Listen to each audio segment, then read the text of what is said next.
The legacy of the Boston Tea Party is, I think, a mixed one. I think that one of the reasons why the Boston Tea Party, the participants in the Boston Tea Party, keep their own secret for about 50 years is that part of them thought of it as a somewhat shameful act, as an act of property destruction, as an act of disorder, something that you wouldn't necessarily be proud of. And it's only as these guys are in their very old age, as the revolutionary generation is about to pass out of existence, that Americans begin to embrace the Boston Tea Party. And there are two impulses to this.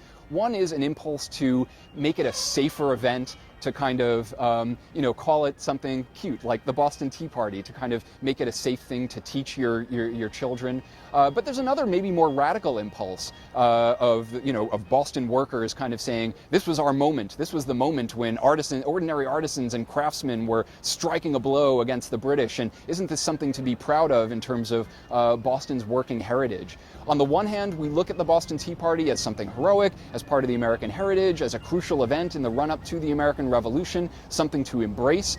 But there's always going to also be a more conservative law and order impulse among Americans that looks at this event and says, whoa, maybe that's not the kind of thing we want to encourage. Maybe we don't want to encourage property destruction and vandalism and law breaking, even if it's in the service of natural rights or some sort of higher liberty.